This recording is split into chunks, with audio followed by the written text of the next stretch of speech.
নমস্কার বন্ধুরা, শিবানী কিচেনে আপনাদেরকে স্বাগত। এই দেখেছেন আজকে এই বিচা কলার কাঁদিটা পাড়া হয়েছে। এই বিচা কলার আজকে রান্না করব। প্রথমে বিচা কলাগুলোকে কেটে নিয়ে দিয়ে সিদ্ধ করি। চলুন বন্ধুরা, কলাটা প্রথমে খোসা ছাড়িয়ে নেব। তার জন্য হাতে একটুখানি এই দেখুন তেল নিয়ে হাতে একটুখানি তেল নিয়ে নিলাম। এবার এই কলাগুলোর এই দেখুন খোসা ছাড়িয়ে নিচ্ছি। খোসা ছাড়িয়ে এবার আমি সিদ্ধ করতে দেবো। আর এই কলা গাছের কাঁদিটা এত তাড়াতাড়ি পড়ে গেছে, খুব একটা পুরুষ্ট হয়নি কলাগুলো। এই দেখুন বন্ধুরা, এইভাবে আমি ছাড়িয়ে নেব। ঠিক আছে, এই দেখুন বন্ধুরা, কলাটা আর আলুটা সিদ্ধ করতে বসিয়ে দিয়েছি। হাফ সিদ্ধ হলে এগুলোকে নাম।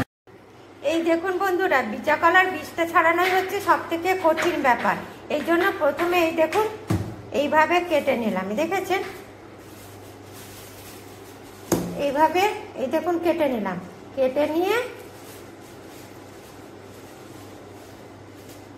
এই দেখুন বীজটা আলাদা হয়ে যাবে। এই দেখুন বীজটা আলাদা হয়ে যাবে। আর এই শাঁসটা আমি নিয়ে নিচ্ছি।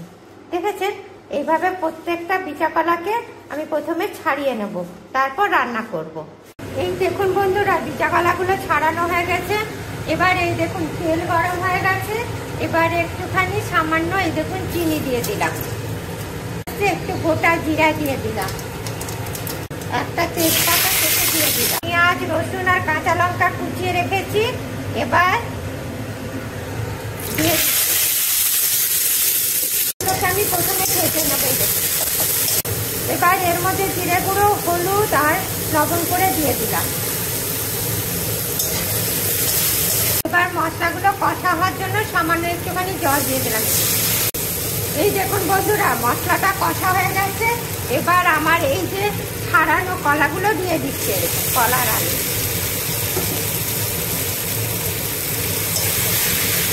প্রথমে এটা একটু নাড়াঘাটা করে নেব।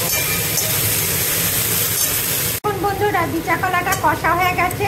এবার আমি এর মধ্যে জলটা গরম করে রেখেছিলাম, এই দেখুন দিয়ে দিচ্ছি।